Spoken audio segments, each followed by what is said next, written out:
Proyecto Esperanza.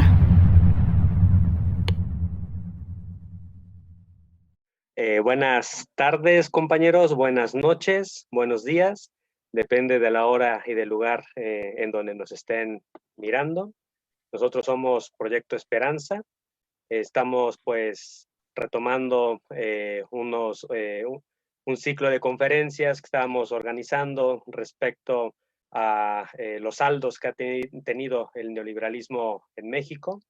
Nos ha interesado vincular cómo el neoliberalismo ha tenido impactos territoriales, sectoriales, en diferentes partes de México, y cómo esto ha generado pues una situación de desmantelamiento de la vida social, incluso de la salud pública. Hemos hablado sobre el deterioro de los derechos laborales, hemos hablado también sobre el deterioro de los cuerpos por la salud, la cuestión también de la corrupción. Y bueno, pues el día de hoy vamos a estar vinculando un tema que es fundamental en la actualidad, que tiene que ver con el sistema electoral. Tiene que ver con cómo el sistema electoral vigente en México, pues surge en un proyecto, en un contexto de reforma del Estado que acompaña pues el proceso de neoliberalismo que se fue dando en este país, y se fueron generando ciertas reglas de interacción entre los diferentes partidos políticos, etcétera, y al final pues tenemos lo que en la actualidad se conoce como el Instituto Nacional Electoral. Y bueno, vamos a hacer un esfuerzo el día de hoy de vincular un poco esta reflexión histórica con una situación contemporánea que fue las pasadas elecciones de este año, de 2021, las elecciones intermedias, las más grandes en la historia de este país.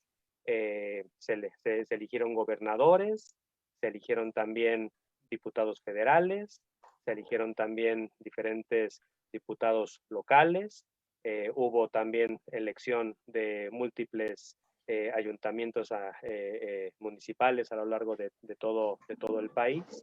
Y en ese proceso, pues también hubo una serie de situaciones que ponen en duda, en cierto sentido, el carácter neutral que tuvo el Instituto Nacional Electoral.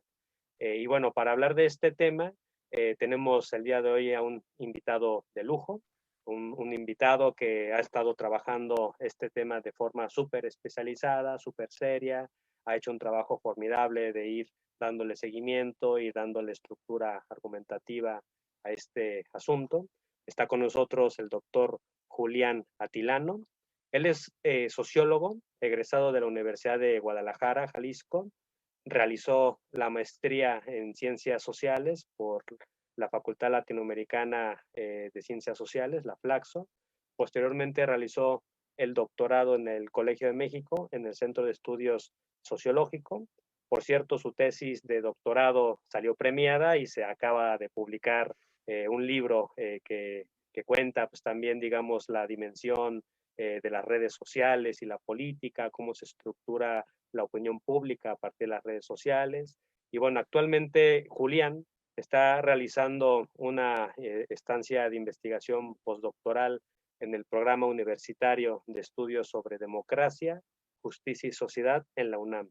Y actualmente se desempeña como profesor universitario en esta misma casa de estudios. Y bueno, pues sin más, le damos la palabra a nuestro invitado especial del día de hoy. Pues muchas gracias, Josafat, muchas gracias a Proyecto Esperanza. Para mí es un honor estar con ustedes. Me parece fundamental estos espacios, que haya apertura para nuevas voces. No lo digo por mí, sino lo digo por voces que están pues hablando y posicionándose desde la izquierda. Hay muchos... Pues yo sigo pensando que hay un cerco mediático todavía. Se hablaba mucho en 2006 del cerco mediático. Después empezó a hablar de una transformación. Incluso ya hasta en 2018 se empezó a hablar de las benditas redes sociales, pero el cerco informativo sigue presente, al menos en el espacio mediático, prensa, radio. televisión, no hay espacio para las voces de izquierda. Ustedes lo saben muy bien, compartimos diagnóstico. Y entonces abrir otros espacios es fundamental, y sobre todo espacios en donde, como decía, la voz desde la izquierda esté presente, porque, por ejemplo, hay muchos youtubers por ahí muy famosos que todavía a veces no queda muy claro en dónde están parados o desde dónde están hablando, y entonces proyectos con más profundidad en el buen sentido, sin demeritar a nadie, pues son totalmente esenciales. Y pues muchas gracias por la invitación.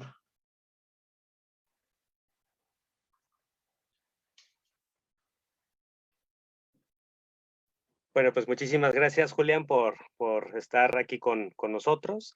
Y bueno, lo que habíamos comentado era que Julián nos va a estar hablando sobre el proceso del INE. Te voy a hacer host para que nos puedas compartir pantalla. Y bueno, la dinámica va a ser que Julián pues, nos va a exponer más o menos entre 20 30 minutos. Tiempo es flexible, más o menos el argumento principal. Y luego posteriormente vamos a estar viendo los comentarios de los colegas. Y en cualquier momento ustedes siéntanse libres de escribirnos ahí en la ventanita de chat de Facebook. Y bueno, sin más, pues ya puedes compartirnos, Julián.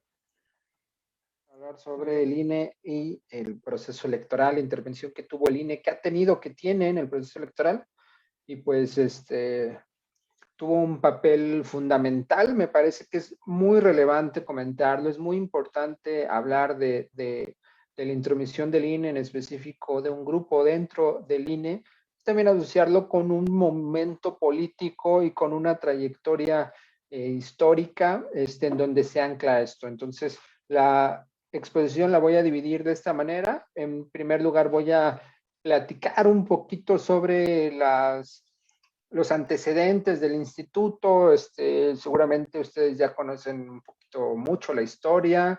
Espero no ser muy reiterativo, y ya posteriormente me centro en la parte del proceso electoral y el INE, y bueno, ya remato con algunas reflexiones finales. Trataré de ser muy breve, son las 8:21 y unos 20-25 minutos trataré de comprimir la presentación, y ojalá que sea del agrado, ojalá que genere, estimule la conversación, y pues muchas gracias.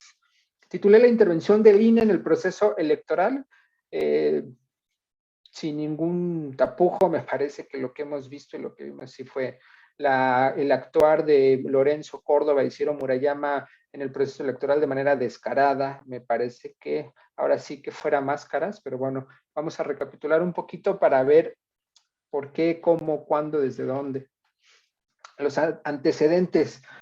Bueno, pues muchos de ustedes ya saben, el INE, los antecedentes del INE, y esto es bien interesante, pues viene del mismo contexto político mexicano. Como ustedes saben, pues todo el siglo XX o todo lo que se conoce como el periodo del régimen postrevolucionario, pues fue un momento amplio en donde hubo fraudes. Por ahí ubicamos varias elecciones. Hay quienes dicen que la propia elección donde compitió Vasconcelos fue fraudulenta, por ahí la de Almazán, la del 76, que no hubo contrincantes, le quitan el registro pues, prácticamente desde el 46, si no me equivoco, al Partido Comunista, desde el 40-46, por ahí. Ya después se lo vuelven a dar. No fue casual que le hayan quitado el registro. Son épocas de movimientos sociales, cambios culturales, incluso al 68, los médicos, los ferrocarrilistas también. Es la historia que ya conocemos, ¿no? Es una historia que conocemos muy bien quienes trabajamos, no solo el tema de elecciones, también el tema de movimientos sociales. No había contendientes. Y bueno, como sabemos, toda esa presión que hubo desde la izquierda, pero sobre todo desde la movilización social, pues generó una reforma. Es una reforma, la del 77, muy conocida. Quienes hacen análisis del sistema electoral anclan toda la parte de la apertura democrática procedimental, es decir, la parte mínima, la electoral, a partir de la reforma del 77, que es un año después de la elección del 76, que fue un momento cumbre porque, como saben, hubo López Portillo compitió sin candidatos. Creo que por ahí él dijo alguna vez que si su mamá hubiera votado con eso hubiese sido suficiente. Aquí dice artículo 21, es artículo 41 de la Constitución Política Mexicana, que es de donde nace el Código Electoral de Procedimientos Electorales. Creo que ya cambió el nombre. Y bueno, ¿qué pasó ahí en esa reforma? Entre otras cosas, pues se amplió bien en lo de los plurinominales, que es un tema que otra vez está en boga. Eran 300 diputados, se amplió a 400, posteriormente en otras reformas ya se amplió a 500, pero bueno, en ese año eran 100 diputados plurinominales. Es cuando entra un sector de la izquierda, Pablo Gómez, por ejemplo, desde ahí empezó a ser legislador. Ya vimos pues que la gente ahora votó por Cuadri. Después todo esto es a partir de posteriormente apertura en el régimen, en ese régimen, ya nos hablaba, ya nos mostraba de una crisis política. Y bueno, empiezan a haber reformas postelectorales. Incluso se empezó a hacer un como clásico que después de una elección venía una reforma, y era una reforma que estaba enfocada a alguna situación crítica de la elección. Por ejemplo, hubo una reforma después del 2006, que fue la reforma de telecomunicaciones, y obviamente ese fue el énfasis porque en 2006 pues estaba todo el tema de el cerco informativo, ¿no? Y así anteriormente también en la elección del 88, pues como saben fue una elección fraudulenta, es la elección donde pues se cae el sistema, ya conocemos toda esa historia, y fue lo que derivó en la construcción del IFE en ese momento. Entonces, como vemos, el antecedente del IFE es un antecedente ligado a los movimientos sociales.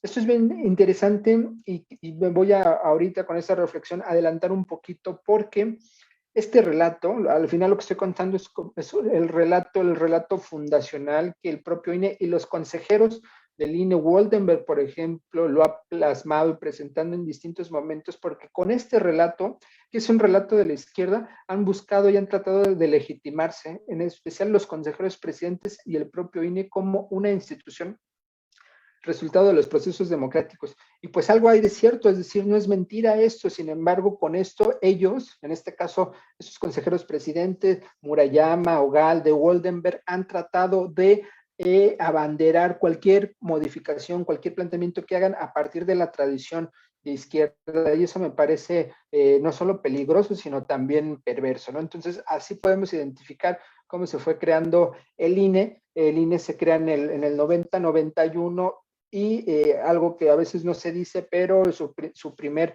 presidente o consejero presidente fue el secretario de Gobernación de la época. Hasta el 96 fue cuando se hace llamar el INE ciudadano.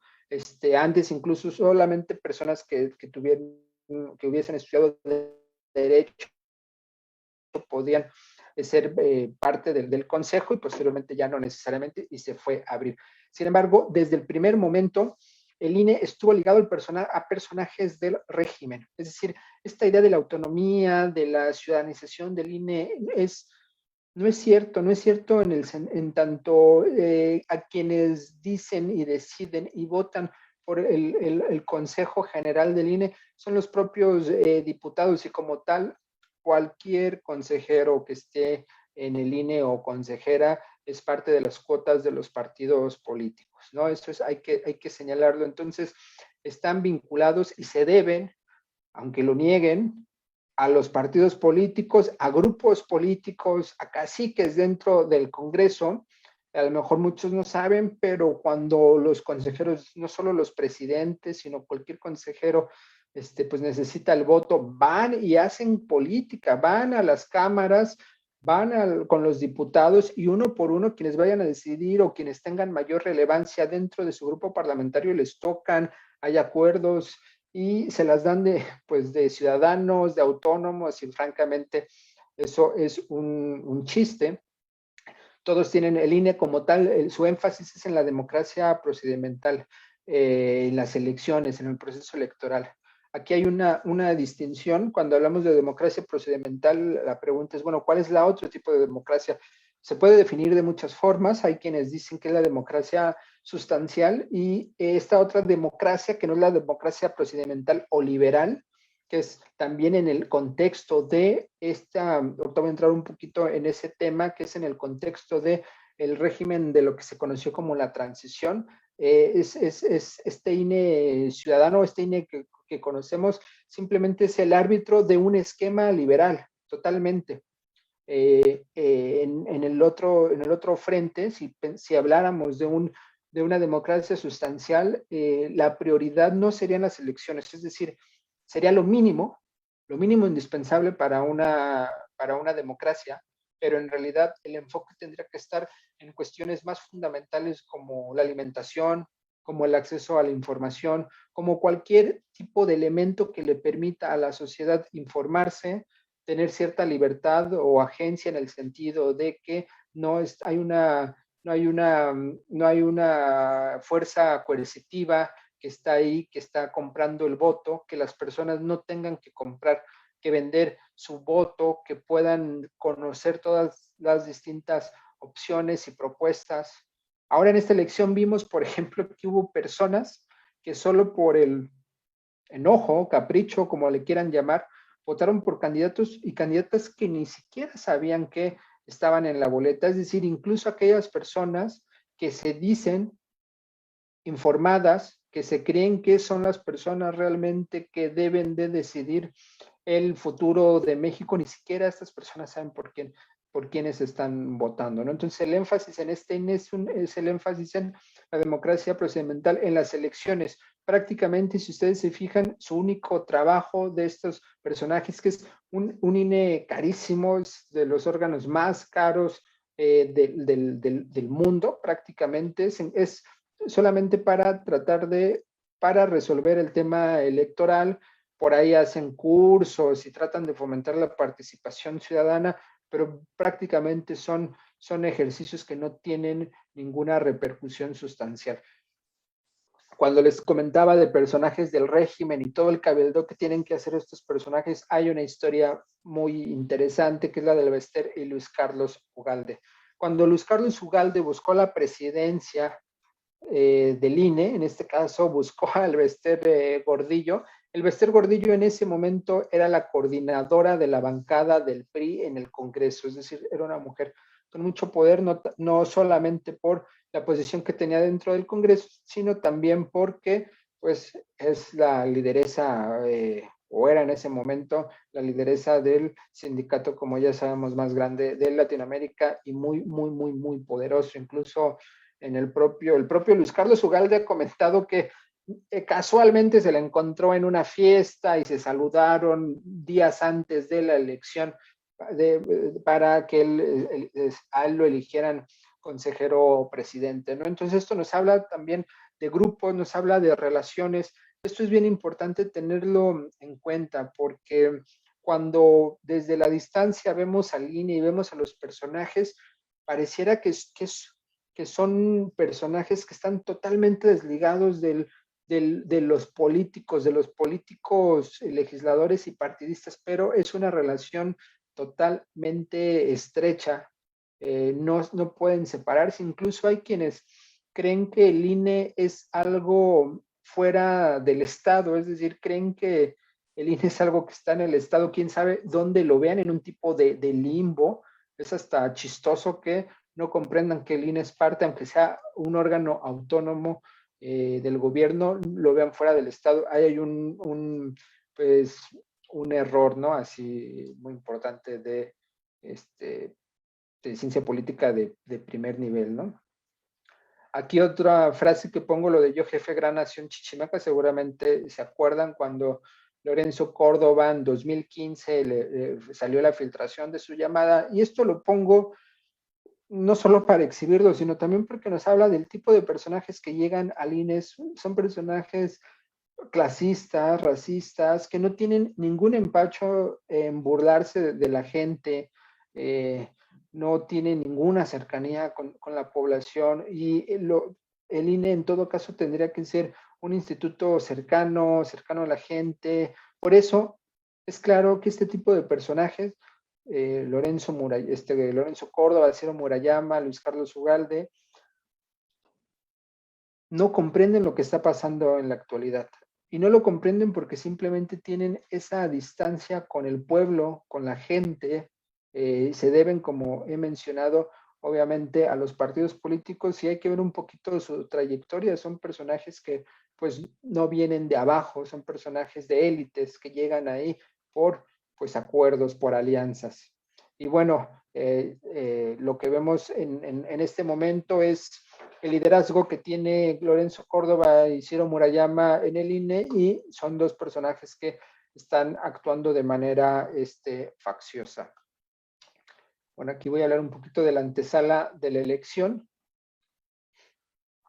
Lo que estamos viendo en este momento en el INE es el ejercicio de dos personajes, principalmente, vinculados a un grupo político más amplio. Si lo pensamos en términos de bloques, si lo pensamos, por ejemplo, en términos de narrativas o de grupos, podemos distinguir claramente en este momento entre lo que se conoce como la 4T, el gobierno, y pues en este caso la oposición, incluso el PRIAN. Es algo que he dicho en distintos momentos, y sin lugar a dudas estos dos personajes son parte de ese grupo político, así, son parte de ese bloque y actúan en consecuencia. Pongo aquí lo de la elección anticipada de Edmundo Jacobo. El año pasado, en el mes de abril, se votó, no sé si recuerdan, por 4 nuevos consejeros. Hubo un cambio, o sea, terminó el periodo de 4 y entraron 4 nuevos consejeros. En abril, el INE tendría que haber votado posterior a esa elección, a la elección de los consejeros, por Edmundo Jacobo, el secretario ejecutivo del INE. Este personaje es un personaje de bajo perfil, pero si le buscan un poquito se van a dar cuenta de quién es, y prácticamente, o más bien es el operador del INE, es el que hace el trabajo sucio, es el que conoce las entrañas de la institución, es el testaferro de Lorenzo Córdoba, es alguien que lleva mucho tiempo en el INE y es un operador. Entonces, lo que hicieron fue, en enero o febrero, anticiparon la elección de Edmundo Jacobo para que estos nuevos 4 consejeros que iban a entrar no pudieran, si es que así lo decidían, revocarle la reelección a Edmundo Jacobo. Fue un movimiento, una jugada política de Lorenzo y Ciro. Y entonces hicieron la elección anticipada en enero o febrero de Edmundo Jacobo, quedó porque ellos creían que esos 4 nuevos consejeros que iban a entrar iban a ser consejeros totalmente ligados a Morena. Pero operaron para que eso no pasara. No sé si recuerdan que incluso estuvo ahí el doctor John Ackerman y prácticamente pues lo montonearon entre todos los que estaban ahí. Pues bueno, los que están han hecho también papeles desafortunados, los nuevos que entraron. Pero más allá de eso, el punto aquí de Edmundo Jacobo es bien interesante porque les iba a permitir seguir operando. Es decir, al interior del INE también se hacen este tipo de movimientos políticos que no tienen otra intención más que posicionarse en contra del actual régimen político, que es aquel ligado a la 4T. Otro de los elementos previos, que yo los pongo como antesala de la elección del INE, en este caso de estos dos personajes, Lorenzo y Ciro, fue comenzar a impulsar una narrativa en contra del populismo. Seguramente ustedes se acuerdan, en distintos momentos antes de la elección hay libros, han publicado libros, incluso Ciro Murayama presentó, me parece que 15 días antes de la elección, un libro en contra del populismo. Lorenzo Córdoba ha estado en distintas instituciones, le dan mucha voz, sus propios amigos, estas alianzas. Hay que pensarlo así, en términos de alianzas y de grupos, y así vamos a comprender pues en dónde están parados y con quién están haciendo alianzas, presentaciones, entrevistas.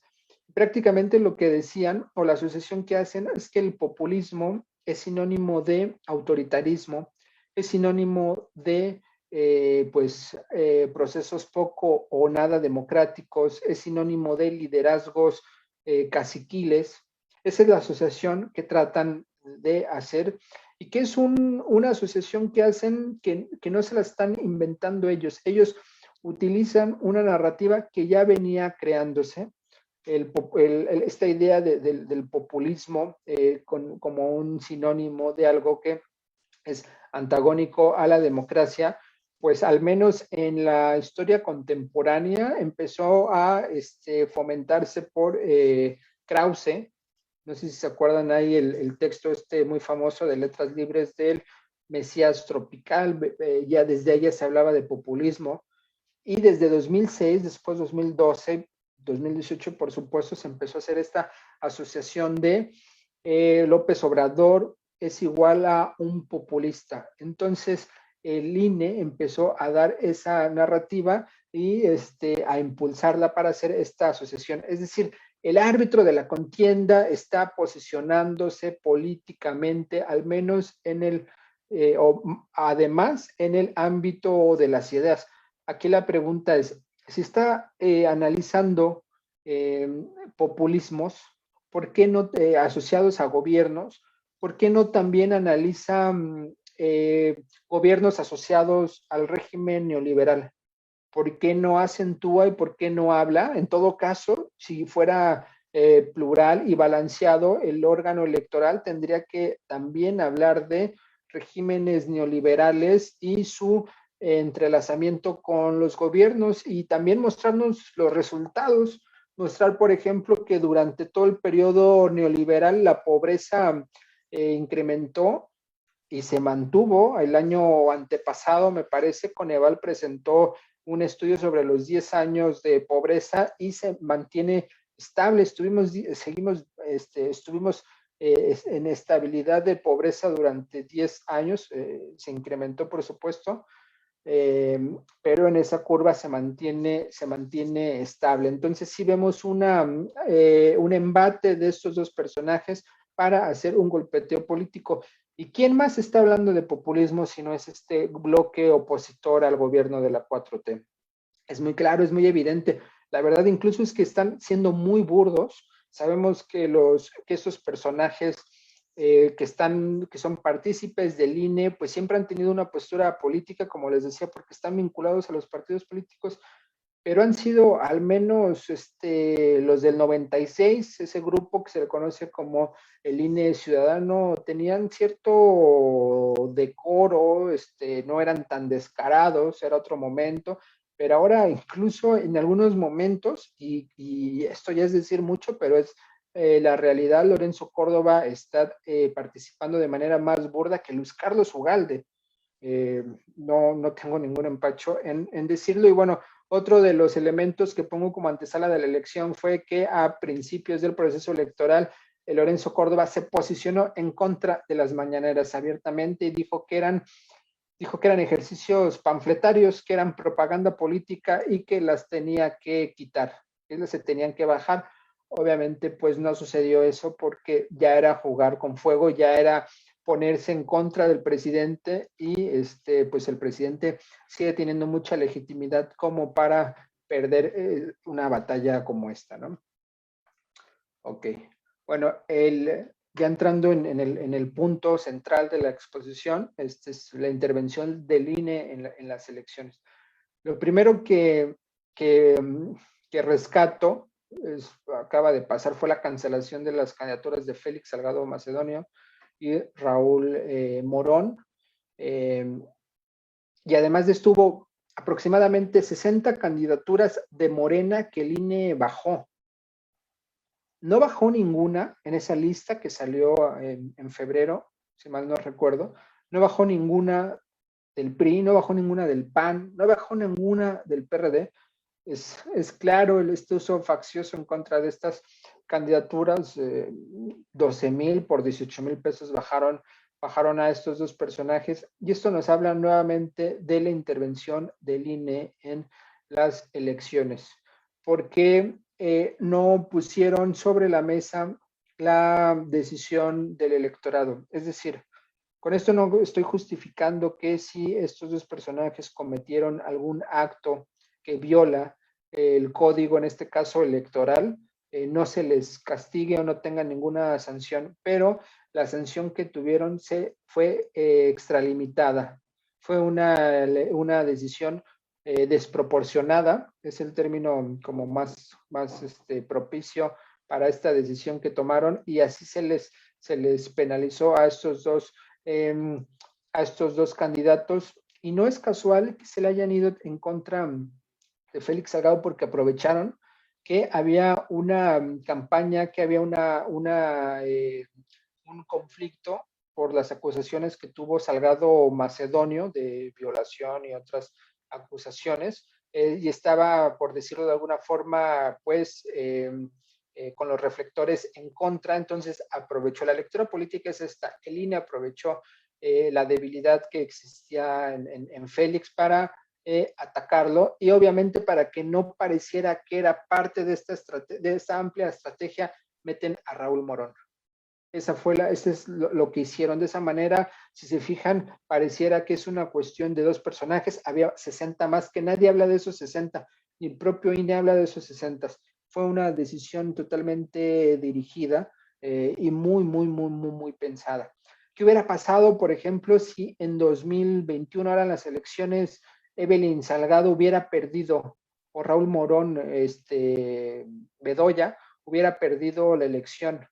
El triunfo hubiera sido para el INE, porque el INE hubiese sido quien fue el encargado de desestabilizar, y por poco le sale en el caso de Michoacán. Es decir, si hubo una intervención y hubo efectos. Los efectos en Michoacán, o sea, previo a esta decisión, Raúl Morón tenía, creo que como 20 puntos de ventaja, y se cerró la elección. Es decir, sí tuvo impacto la intervención del INE, del árbitro electoral. Además de esto, vemos cómo la participación de los medios, otra vez, si pensamos las alianzas, si pensamos que existen grupos que participan y que el INE es parte de un bloque, del bloque opositor, vemos que su salida mediática es a partir de la prensa, de la radio y de la televisión principalmente. Nosotros, yo donde participo, donde colaboro, que es el Tlatelolco Lab, como comentó Josafat ahí en el PUEX, en la UNAM, hicimos un análisis y observamos que las intervenciones de Lorenzo Córdoba y Ciro Murayama tenían toda la visibilidad en los medios y en la prensa, en los grandes diarios. Incluso cuando se baja Félix Salgado y Raúl Morón, se veía como un triunfo del INE. Es decir, ya se empezó en ese momento a ubicar al INE como un actor político. Incluso, no sé si recuerdan, la secretaria de Gobernación señaló y le pidió a Lorenzo Córdoba que el árbitro en la elección tenía que ser un árbitro que no tuviera visibilidad. Un buen árbitro no debe tener visibilidad. Y bueno, como comento, son parte de ese bloque opositor. En este análisis que hicimos en YouTube, fue el único espacio donde hubo cierto balance, donde hubo críticas a los consejeros del INE. En otros espacios también con más autonomía, por ejemplo, con este programa de los periodistas, o con el astillero también hubo mayor pluralidad, pero fuera de eso fueron muy pocos los espacios. Y con esto lo que se buscó fue crear una percepción de que cualquier crítica que se le hiciera al INE era una crítica a la democracia. Nuevamente, el trabajo que hizo Lorenzo y Ciro, y eso se les tiene que reconocer, fue que realmente pensaron, reconocer no en el buen sentido, por supuesto, pensaron cómo desestabilizar la elección. Poco se dice, pero la aprobación que tiene social, que tiene el INE, es superior durante el proceso electoral a la del presidente. Y entonces Lorenzo Córdoba juega con esa legitimidad que tiene el órgano electoral, no ellos. La gente asocia al INE con las elecciones, con que se desenvuelvan bien las elecciones, con que uno pueda ir a votar. Esa es la asociación que hace, no los asocia a los personajes. Entonces, Lorenzo Córdoba y Ciro Murayama se utilizaron esa legitimidad para golpetear. Golpeaban con las siglas del INE y ellos se escondían. Es algo que han estado haciendo todo el tiempo. Por eso pongo lo de yo soy la institución. Han hecho un uso faccioso del INE sin ninguna ética. Han estado participando y actuando de esa manera. Y algo aquí que es bien importante señalar es que por eso hago tanta mención en Lorenzo Córdoba y en Ciro Murayama, es que el INE está dividido. Al menos en la votación del Consejo General para decidir si se le quitaba la candidatura a Félix Salgado y Raúl Morón, el voto fue 6 a favor de que se les bajara contra 5. Fue una elección interna donde hubo muchos argumentos. El argumento principal de los que estaban en contra de que se bajaran estas candidaturas fue este argumento de aplicarles la máxima, pues sí, la máxima sanción era algo que sobrepasaba, era algo que extralimitaba, incluso no las funciones, pero sí pues el análisis de la ley en este caso, y en los medios no se comentó eso. En los medios no se dijo que hubo una disputa, en los medios no se habló de este debate interno, en los medios se dijo el INE baja la candidatura, agarran por los cuernos al toro. Ese fue el enfoque que ellos le dieron porque no les interesaba hablar de la tensión y del debate interno. Porque si los medios empezaban a hablar de este debate interno, lo que iba a mostrar era los distintos argumentos y se iba a observar que se estaban extralimitando. Otra participación que tuvieron el INE, en este caso estos dos consejeros, fue la idea de México está polarizado. Y esta idea está vinculada a la idea del voto útil, a la idea de hay una deriva autoritaria, a la idea del populismo. Es una gran narrativa la que se está construyendo y es bien importante tenerla en cuenta porque a veces pareciera que simplemente son misiles o que son ideas fragmentadas o atomizadas que están por aquí y por allá, pero todo está en un mismo bloque y es importante ubicarlo porque entendemos entonces el vínculo entre grupos, entre relatos, entre narrativas y sobre todo cuáles son sus posicionamientos, sus acciones. El día de ayer, por ejemplo, vimos cómo hubo un enfrentamiento brutal en contra de López-Gatell y es parte de este mismo bloque y esta misma narrativa. Bueno, ya para ir cerrando y pasar ya a lo más entretenido e interesante que es la conversación, es la lectura postelectoral. En el Tlatelolco Lab también hicimos un análisis postelectoral y algo que los medios nuevamente difundieron fue que ganó el INE. A ver, la contienda fue entre partidos. Quienes compitieron fue en los partidos. ¿Por qué tendría que ganar el árbitro? Sin ningún problema, estos medios salieron así a decir que el INE ganó. Y claro que para ellos ganó porque si el INE no hubiera intervenido, tal vez Moreno hubiera ganado esos distritos que le hacía falta para tener la mayoría calificada. Tal vez hubiera ganado más diputaciones en Michoacán, por ejemplo, en Guerrero. No sabemos cómo esta intervención del INE también tuvo repercusiones en la Ciudad de México. Esta narrativa de el gobierno autoritario, el populismo, ha entrado, hay que reconocerlo, ha entrado en ciertos sectores medios, sectores urbanos, y lo han empezado a interiorizar. Y están impulsándose están siendo impulsadas estas narrativas por distintos grupos. ¿Qué está haciendo la oposición? Al estar en un momento con poca legitimidad, es decir, la aprobación de los partidos, si se fijan, no ha subido desde 2018. Entonces, se valen de instituciones que tengan buena legitimidad. El INE y por otro lado que no es una institución, pero sí es un grupo que tiene cierta legitimidad o buena recepción, es la prensa extranjera. Esa es la estrategia que están utilizando los de la oposición. INE, organismos autónomos con cierta legitimidad y prensa extranjera. La prensa es extranjera porque la sociedad mexicana en su conjunto no tiene muy claro cuáles son los vínculos o con quién está relacionada la prensa extranjera. Al menos en México, medianamente, y es algo que se ha logrado a través de las mañaneras, la gente puede ubicar a Reforma con un grupo político o con un modelo de pensamiento, pero a la prensa extranjera no. En todo caso, conocen las marcas, el de New York Times, The Economist, por ejemplo, y si no las conocen, el propio hecho de que sean marcas extranjeras ligadas a medios de comunicación, pues tiene mayor impacto. Esa es la narrativa vinculada a la oposición y a Claudio X González.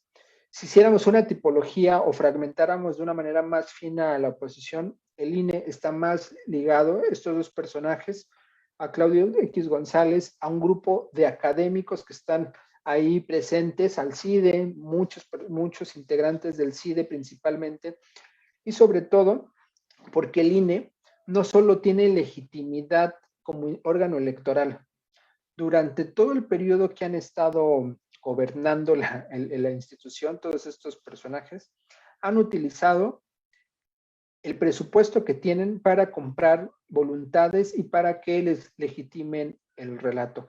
Esta idea de la transición democrática que impulsó muy bien y principalmente Woldenberg, tiene muchos libros al respecto, es parte de esa legitimidad, porque si se fijan en el relato de la transición democrática, lo anclan, como les dije, desde los movimientos sociales, desde el 68.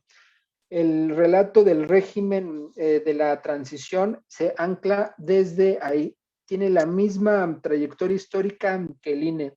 Nos hablan de que había autoritarismo y después se tuvo que abrir la democracia y después tuvo que llegar el órgano electoral y estamos en un momento o estábamos de transición. Ese fue el relato y es el mismo relato que tiene el INE. De esa manera se legitiman y hubo mucho dinero, ha habido mucho dinero para comprar voluntades, para comprar libros, para comprar pensamientos. Y es un grupo de académicos por lo regular ligados al análisis de las elecciones, ligados al análisis de la democracia, obviamente con el énfasis procedimental, es decir, en las elecciones, en la democracia desde su dimensión mínima, han estado vinculados al INE. Por eso en el proceso electoral, ninguno de estos personajes que analizan las elecciones, que analizan las democracias, salió a decirle a Lorenzo Córdoba y Ciro Murayama que estaban teniendo una actuación burda, que se estaban pasando, que se estaban extralimitando, cuando a los ojos de cualquiera que medianamente estudie el fenómeno sabe que lo que hicieron estos dos personajes en las elecciones fue extralimitarse y ningún académico vinculado y que ha recibido dinero del INE salió a decir absolutamente nada. ¿Por qué? Porque el día de mañana ya no te llega tu contrato, porque el día de mañana ya no te piden que escribas un libro o que hagas un curso o qué sé yo, vinculado al dinero que maneja el INE. Es decir, tiene también manos, tiene también tentáculos el INE que hace que tenga legitimidad, no solo en la sociedad, sino también en este grupo de académicos que están defendiendo al INE y que también están vinculados a Claudio X González. Nuevamente, pensemos en términos de grupos, de narrativas, de relatos y de bloques para saber quién es quién. A mí en lo personal me parece con algunas críticas, pero no es momento en este caso para señalarlas, que lo que hace el presidente al ponerle nombre y apellido, al distinguir, al hablar de dos grupos, es esencial para que las personas, para que la gente, para que el pueblo entienda, para que reconozca y ubique quiénes están de qué lado.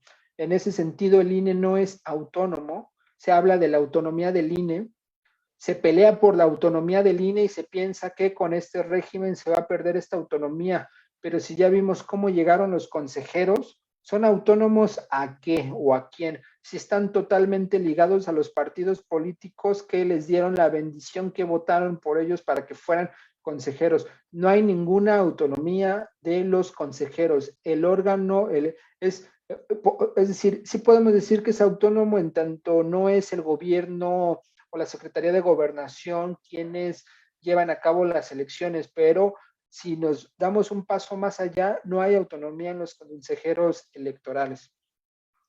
¿Cuál sería el futuro para el INE? Ya para ir cerrando, yo sí considero que es importante que haya un órgano electoral con cierta autonomía. En este contexto, pues obviamente no podemos decir, bueno, pero ya está la izquierda gobernando, ya puede nuevamente manejar las elecciones, y pues yo estoy de acuerdo con eso, pero también sé que hay momentos políticos en que puede llegar ahí algún personaje que pues pueda, pues no sé, poner a lo mejor en riesgo la democracia en su sentido más amplio. Es una reflexión que no está cerrada, es una reflexión abierta que tenemos que pensarla muy bien.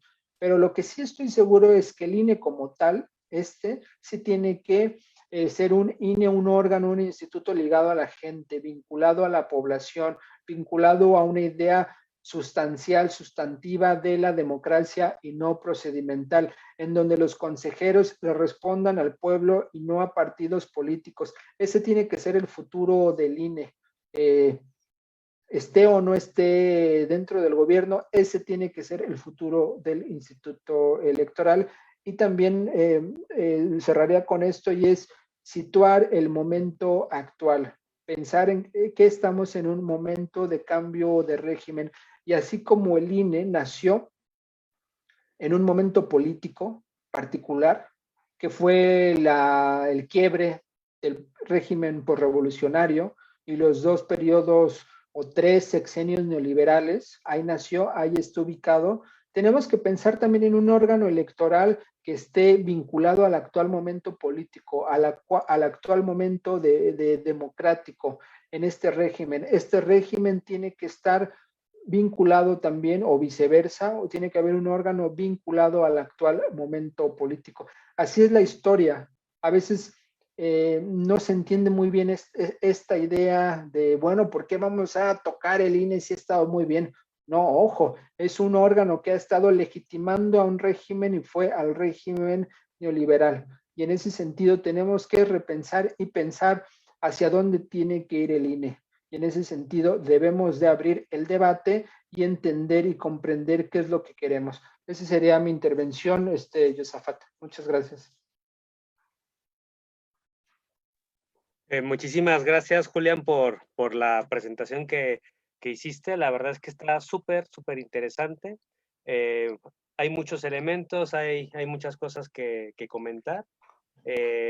Yo quisiera iniciar con unas preguntas a partir de lo que expusiste, un poco quizás también hay para motivar la discusión. Y quisiera primero ligar como esta última reflexión que mencionabas acerca del INE, sobre el futuro del INE, eh, y vincularlo con el neoliberalismo, ¿no? Digamos, antes del neoliberalismo, lo que había, pues era un régimen, pues, keynesiano a nivel económico, a nivel de políticas públicas era bastante keynesiano, el estado de bienestar, etcétera. Pero en México se dio la particularidad de que se formó un partido de Estado y se dio la situación en la cual pues realmente había muy poco juego electoral, ¿no? El PRI durante este tiempo gobernó, dominó, etcétera, y luego después viene el proceso de neoliberalismo, el desmantelamiento del estado de bienestar, pues se acompaña también de una reforma electoral, pero esta reforma electoral se aplica desde la gente que hizo el fraude, ¿no? El fraude de 1988, que llevó al poder a Carlos Salinas de Gortari. Cuando los neoliberales hacen el fraude electoral y tienen el poder, ahora sí dicen vamos a reformar el Estado, ¿no? Teniendo ellos el control, ¿no? Y ya desde ahí le abren las puertas a todos estos intelectuales que tú muy bien pues mencionas como plumas vendidas, ¿no? Que en cierto sentido pues contribuyeron a legitimar un régimen profundamente autoritario como era el de Carlos Salinas de Gortari, tratándole de dar los ropajes de que estaba habiendo cierta apertura democrática, etcétera, ¿no? Digamos, un poco en este contexto, mi pregunta quizás iría en el sentido de, en tu opinión, ¿cómo debería de ser esta reforma del Estado post-neoliberal en el terreno electoral?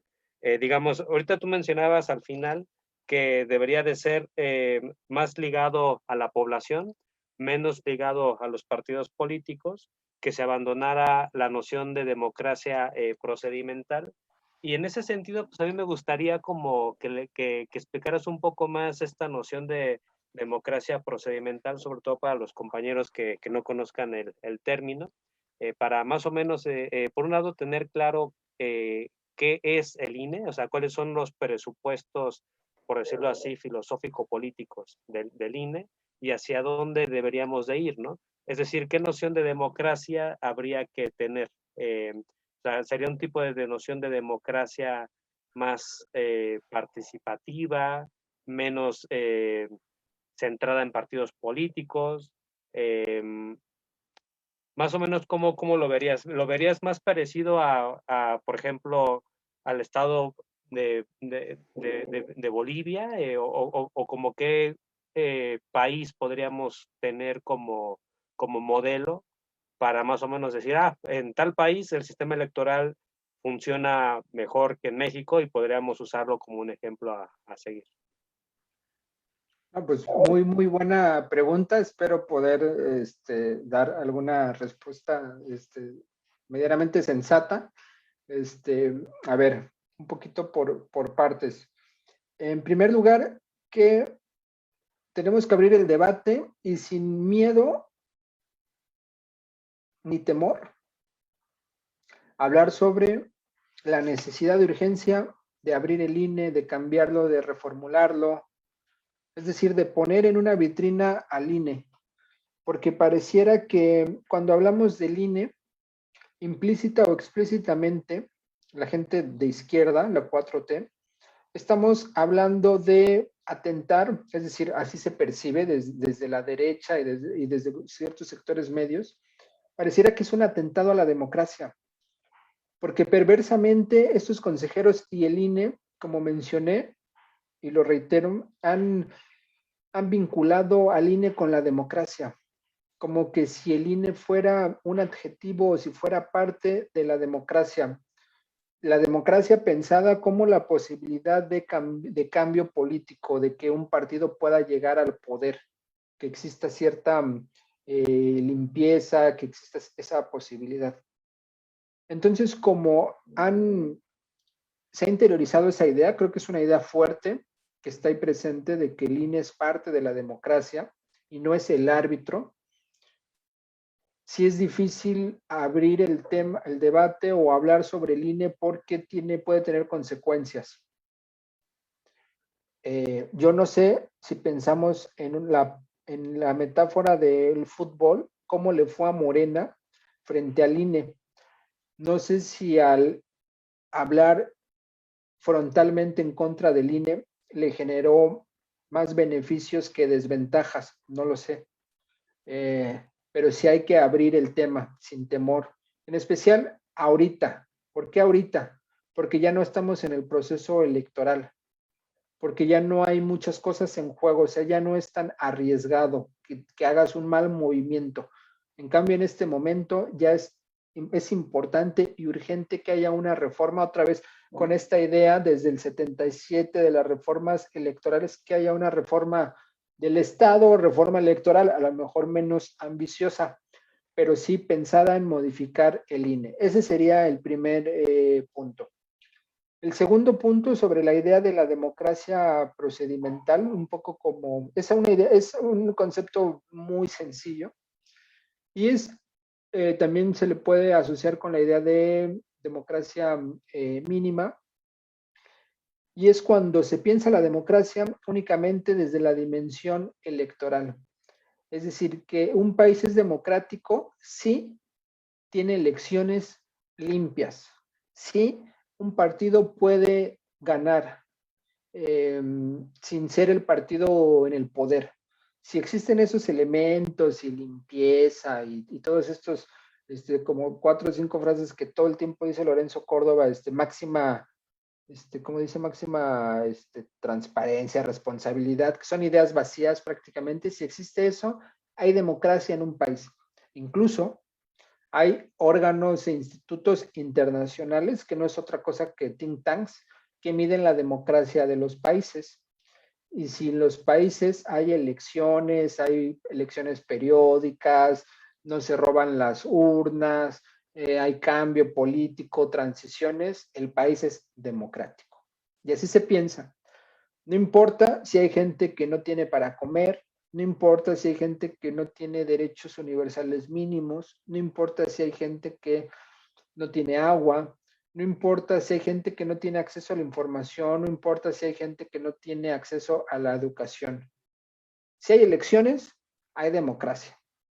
Todos estos elementos que dije que no les importan, articulan o serían parte de otro tipo de democracia. Una democracia que nos interesa, una democracia que le interesa a la izquierda y es la democracia sustantiva, hay que decirlo, ¿no?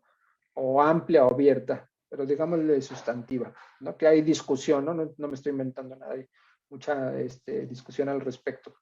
Y justo es una democracia que obviamente sí toma en cuenta a las elecciones, pero como mencionaba, es algo más, es lo mínimo indispensable.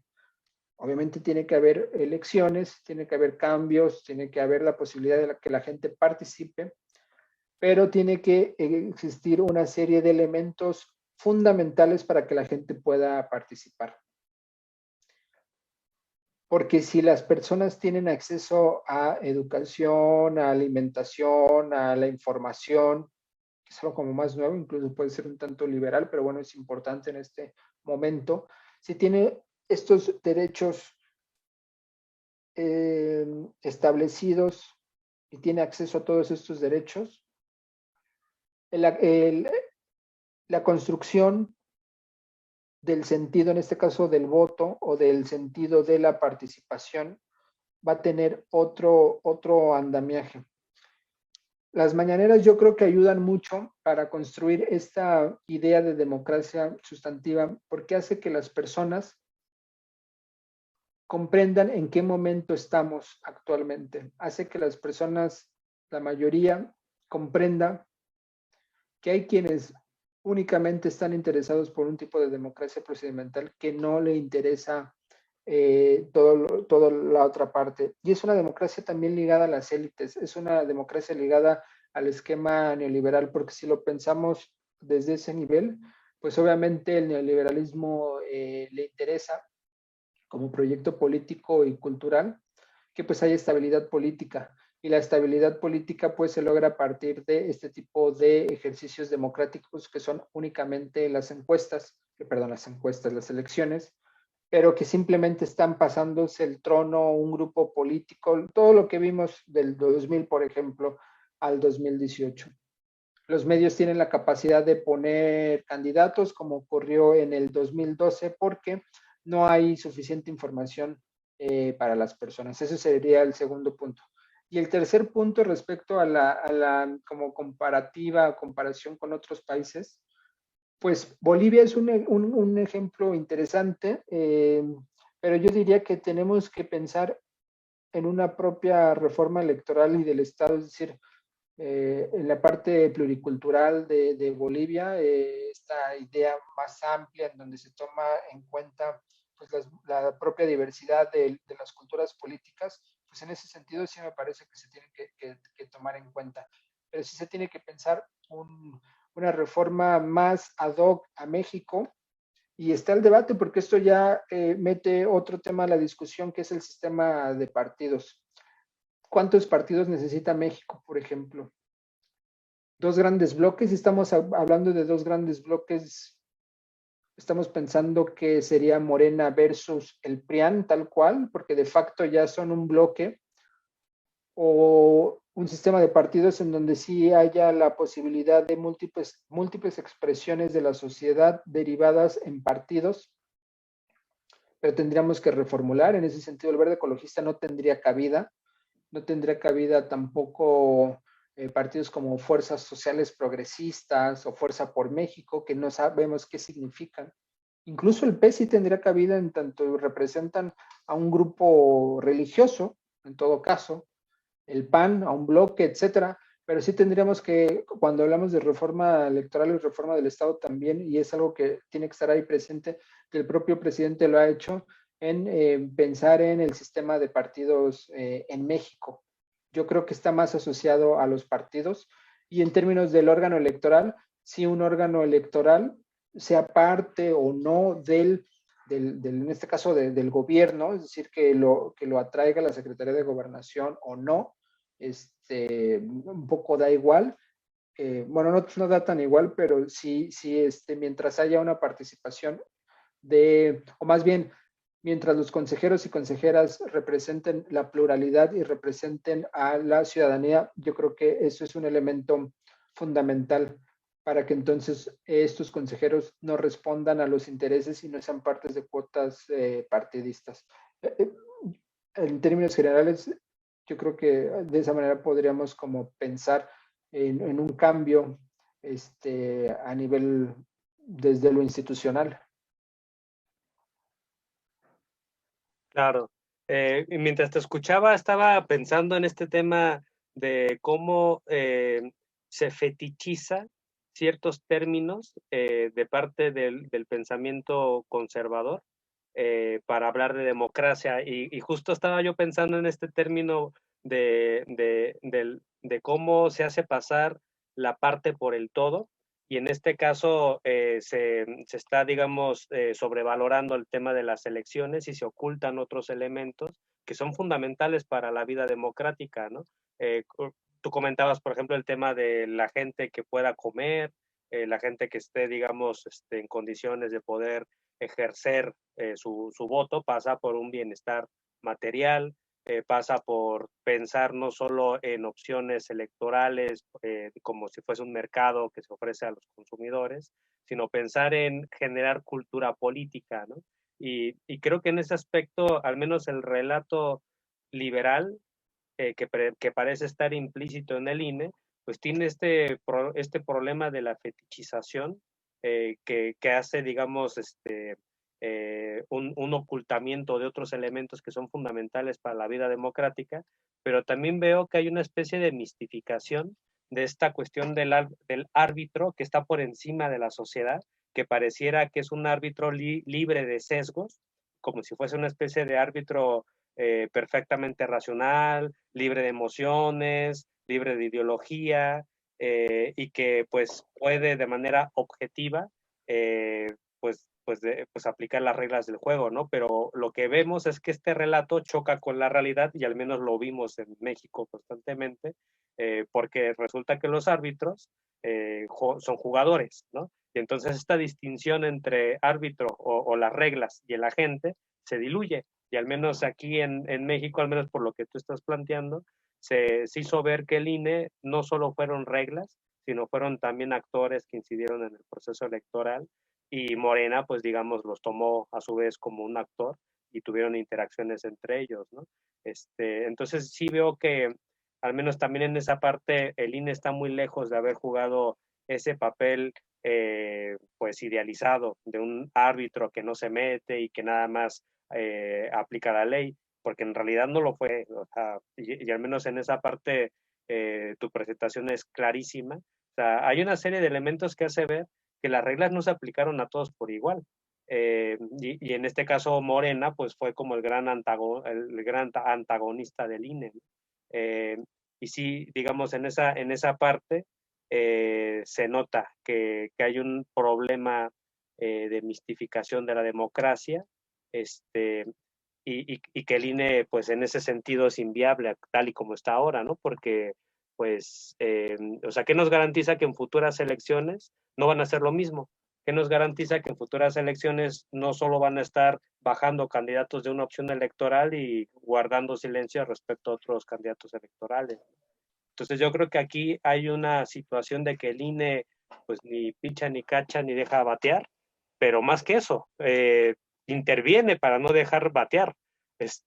Y creo que aquí en esa parte, frases como eso de que el INE ganó, realmente nos debería de preocupar a nosotros como ciudadanos que se diga eso y que se piense como algo normal, como normalizar estas intervenciones y que los medios todo el tiempo lo estén viendo como algo normal, pues es grave. Eso no debería, al menos en las condiciones que tenemos en este país, ocurrir. Y eso pues también implica que necesitamos una ciudadanía con mayor nivel de conciencia política para que no deje al INE actuar de esa manera. O sea, si bien nosotros todo el tiempo estamos hablando en contra de la corrupción de los políticos, hablando de la corrupción del Estado, pues se nos olvida también que el INE, como bien lo dijiste, es Estado. Y entonces tenemos que vigilar al INE. Y se enojan si de pronto los tuiteros, la gente del pueblo, la gente que usa redes sociales, de pronto interviene porque están, digamos, ellos con un sesgo de autoritarismo tan marcado que ellos lo reproducen incluso hasta sin darse cuenta. Entonces eso nos hace ver también como la magnitud de la tarea cultural que tenemos que hacer, de desmontarnos todos esos más de 70, 80 años de priismo que sigue ahí. Y el INE, al menos en ese sentido, creo que no ha avanzado en desmontar esta cultura política priista. Y creo que ahí es donde deberíamos avanzar. Pero bueno, esos son como elementos que me estaban ahora surgiendo mientras te No, escuchaba. totalmente de acuerdo. Sí, no, de acuerdísimo. Lo que comentas, también me surgieron varias reflexiones a partir de lo que dices. Es que tenemos que, por eso me fue un poquito atrás, algunas décadas atrás, porque tenemos que ver al INE como parte de un proceso político y un proceso histórico. Pensémoslo así, es el régimen postrevolucionario en sus distintas etapas, en su momento de quiebre, empieza a perder legitimidad, empieza a tener, sale el PRD, la izquierda, como le queramos llamar, empieza a ver, el PAN empieza a tomar mayor fuerza y empieza a haber una demanda y también global, ¿no? O sea, es parte de una cuestión más global. Con la democracia, por ejemplo, en Chile pasó algo parecido. Y entonces el INE surge como un parche. El INE surge como este parche para tratar de dar esa legitimidad que el régimen postrevolucionario ya había perdido. Decía al principio que cuando surge el INE, el secretario de Gobernación fue el primer presidente del INE. Es decir, seguía todavía el régimen y ya después, o sea, también pensemos que el PRI perdió ya tanto poder. O sea, a ver, en el 97 el PRI pierde la mayoría en la Cámara de Diputados.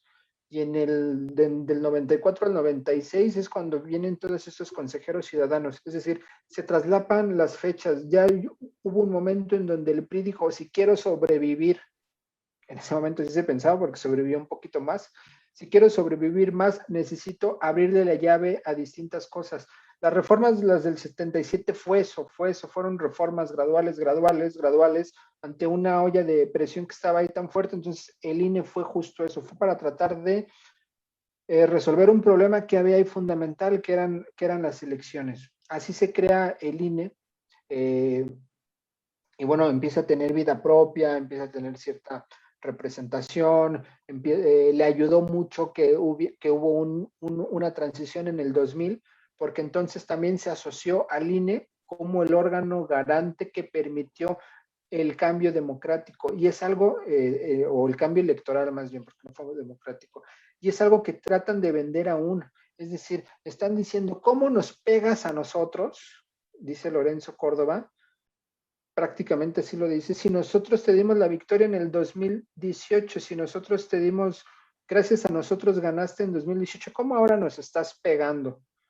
Es decir, se sienten partícipes y se sienten parte de la democracia. Es decir, estos consejeros y el INE se sienten parte de la democracia, no como un órgano más institucional. Claro. Se sienten con esa participación.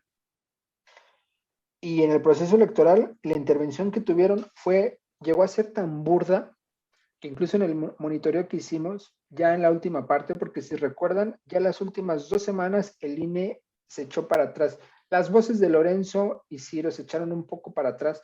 En primer lugar, porque era parte de la estrategia, el golpeteo tenía que ser al principio para debilitar y después se echaban para atrás. Pero también tuvo que ver que corporaciones como Televisa, en su programa este de tercer grado, empezaron incluso esos personajes a decir que Lorenzo Córdoba ya se estaba extralimitando. Es decir, el propio grupo, este grupo narrativo, se empezó a ver que ya estaban en ese marco. También nosotros hicimos lo del INE versus Morena, es decir, ya había varias voces de distintos lados que estaban señalando que había un sesgo claro de estos dos personajes. Estos grupo televisivo también ya salió a decir, y en ese momento estos dos personajes se echan para atrás, porque ya habían, hasta ellos se habían extralimitado. Y otro punto para cerrar esta intervención es el control que tienen ellos presupuestal. Ahora pues en un par de meses que se haga la votación para decidir si se enjuicia o no a los presidentes, el INE dijo, con mucho gusto lo hago porque fue ya un mandato, es decir, hubo un proceso previo, pero si quieren que lo hagamos bien, les va a costar tanto. Es decir, y ya empieza también hay este juego que utilizan ellos a partir del recurso y que es algo que poco se habla y que también por ahí yo creo que es una de los zonas débiles que tiene el INE. A la gente en general, esta idea de la corrupción y de los grandes salarios y cuestiones presupuestales, sí son sensibles. Entonces, si se empieza a visibilizar el dinero que se gasta el INE, yo creo que puede ser una buena forma para también propiciar el debate. Hace poco salió lo de unas motos Harley Davidson y no sé qué tanto que habían comprado, y si fue nota. Es decir, si se empieza a visibilizar esto, es una buena forma también para agarrarles las manos, y no en un sentido autoritario, sino que estos personajes son altamente perversos. O sea, como bien dices, sí se tiene que haber una reforma ya, porque si estos personajes siguen, no ellos, sus herederos, esta idea liberal, neoliberal sobre la democracia, pues en cualquier momento van a hacer una serie de golpes. En el proceso electoral su trabajo fue ser freno de mano. Es decir, todos participaron, el PRIAN participó, Claudio X González, y el INE fue tratar de frenar también el proceso democrático de la 4T, ¿no? En particular en 2 estados. Ese fue el objetivo, no podían ampliarse tanto. Fue un objetivo puntual y te digo, por poco Michoacán le sale, ¿eh? Qué fuerte, ¿eh? Qué fuerte. No, pero es que eso habla de cómo la democracia en México no la podríamos ver de manera ingenua. Es decir, eh, fuera máscaras, como bien lo dijiste, caracterizar, digamos, a los actores en un contexto social, porque siempre todos los actores estamos situados en un espacio social de diferencias, donde hay un conflicto social, donde hay bloques, donde hay proyectos diferenciados, unos más dibujados, otros más desdibujados, pero al fin y al cabo el INE es parte de un México desigual y que mantiene ciertos resabios pues de décadas neoliberales que formó élites. Y por ejemplo, ahorita que estabas diciendo, también hay que tener cuidado en el sentido de que el INE también se puede convertir en un centro de, digamos, de reproducción de élites, ¿no? O sea, usualmente se habla de la democracia, etcétera, pero la democracia implica que digamos, las élites no deben de tener pues tanto control, tanto poder,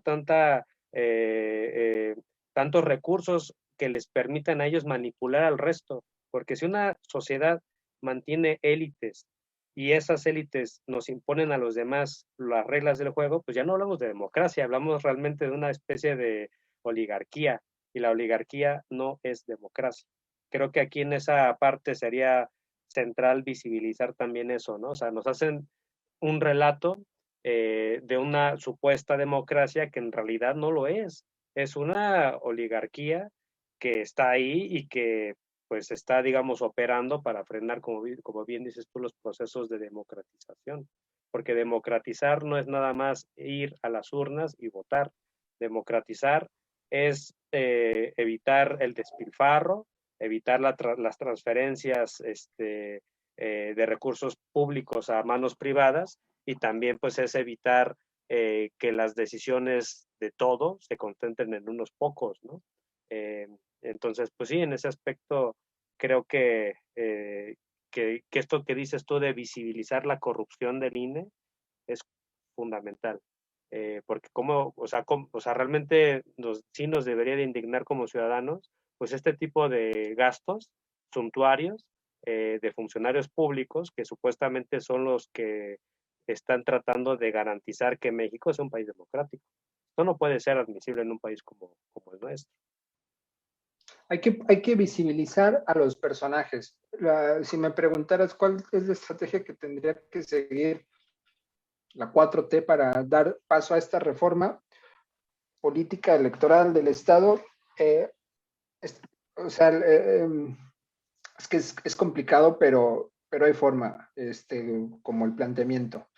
Es complicado porque, como dije, el INE está socialmente vinculado a la democracia, entonces o sea, al mismo tiempo la gente sí ve al INE como el árbitro. Sí. Entonces, imagínate en un partido de fútbol que alguien le pegue al árbitro, pues se ve mal, ¿no? O sea, y han logrado amalgamar bien ese relato, ¿no? Entonces, para no pegarle al árbitro, lo que hay que hacer es mostrar que ese árbitro está jugando a favor de un equipo. Eso la gente no lo ve bien, a la gente no le gusta que el árbitro se meta en la cancha, ¿no? Entonces, uno es visibilizar los intereses que tiene, más bien, visibilizar que el INE está participando como juez y parte. Y el segundo momento, si lo pensamos un poco lineal, es mostrar quiénes son los que tienen interés en ese sesgo, esa participación, y es Lorenzo Córdoba y Ciro Murayama. Mostrar esos personajes y también mostrar la corrupción que hay en el INE, lo de Edmundo Jacobo, como señalé, o sea, son personajes que decidieron no bajarse el sueldo, que porque no reciben más contratos y no sé qué, es decir, no comprenden la desigualdad del país, están totalmente desubicados, es decir, empezar a hacer esa exhibición de este tipo de personajes. Y bueno, yo no sé en qué va a acabar esto que ya se salió en los medios, de que la UIF está investigando aparentemente a Ciro Murayama. Probablemente les van a sacar ahí algunas cosas, es decir, sí tiene que haber y no es uso faccioso de la unidad de inteligencia financiera. Y qué hipócrita cuando lo dice Ciro y Lorenzo, porque ellos sí hacen uso faccioso de las instituciones, pero sí se tiene que empezar a visibilizar. Es decir, se tiene que de alguna forma exhibir, y no es golpeteo, no es como que hay juego sucio, simplemente es exhibir quiénes son, lo que hacen y cómo están participando. Porque perversamente hay una tensión aquí entre lo que dicen y lo que hacen.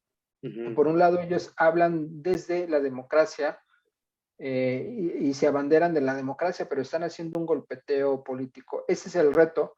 Ese es el reto para los institutos de formación política, por ejemplo, de Morena, para el propio presidente. El presidente sí lo está haciendo y no es casual que lo esté haciendo, porque yo lo que veo, al menos mi lectura, es que está aventando los relatos, los misiles, las expresiones, los mensajes, para ver cuál es la resonancia, para ver cómo llega la gente, para ver cómo se empieza, para ver si es el momento político o no para hacer este cambio en el sistema, en el órgano electoral. El hecho de que no haya mayoría calificada puede ser un poco más problemático que sea más rápido este cambio, si se pensaba, y parece que así se ha pensado, un cambio radical del raíz, porque lo que sí vemos es que el INE es parte de todos estos órganos que surgieron en el periodo neoliberal, por eso anclarlo y vincularlo a un régimen particular, un régimen neoliberal de desmantelamiento del Estado. Ahí se ancla el INE. Entonces, no es ir en contra de la democracia, es ir en contra de estos órganos aparentemente autónomos que se han valido de grandes presupuestos, que son cuotas de poder para académicos, para personajes de la política que están sangrando al Estado a partir de estos órganos autónomos y que simplemente defienden los intereses de las cúpulas y de las élites. Por eso sí se tiene que desmantelar esa forma de organización política. Y eso es muy distinto a golpear a la democracia. Sí hay que hacer ese esfuerzo por tratar de visibilizar y por tratar de hacer esa reforma que, como bien dices, es fundamental y es necesaria. O sea, no nos podemos tardar mucho tiempo porque justo es el momento adecuado para hacerlo antes de que se te vuelva a empalmar con los procesos electorales siguientes. Claro. Sí, pues ahora sí que hay que ser coherentes y en ese sentido, pues entender que los del INE son funcionarios públicos igual que los demás. Y en ese sentido, si a los demás funcionarios públicos les exiges transparencia, pues también a los del INE. Es pura y llana aplicación de la ley, no es nada relacionado a venganzas o cosas así, ¿no? O sea, si hay indicios de que hay un uso inadecuado de los recursos y además un suntuario, pues ¿por qué no investigarlo? Si se investigan a otros funcionarios públicos, ¿por qué los del INE no se les puede investigar? Exacto. Pero bueno, creo que lamentablemente ya se nos acabó el tiempo. Estaba mirando las intervenciones del público. Hay compañeros que comentaron que en efecto hemos heredado instituciones podridas. Y bueno, es un tema muy complejo.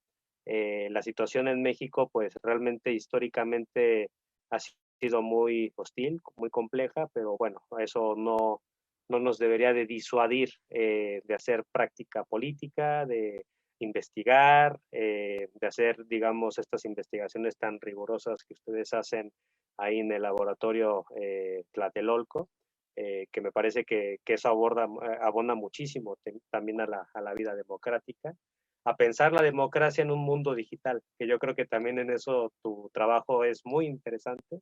Y bueno, ahí hacerle hincapié al público que lean tu libro. Muchas gracias.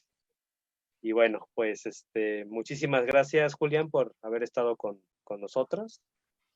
Fue un placer tenerte aquí. Y pues bueno, estamos en comunicación. No sé si quieras cerrar con algún comentario. Pues nada, muchas gracias a ti, Josafada, Proyecto Esperanza, quienes estuvieron aquí pacientemente viendo y los que lo van a ver después. Aplaudo mucho el trabajo que hacen, es fundamental. Comentaba que pues una de mi agenda de investigación es analizar los medios digitales, medios públicos, y estamos en un momento particular de cambio también en lo digital, en lo mediático, y pues que nos animemos, que se animen a ocupar los espacios.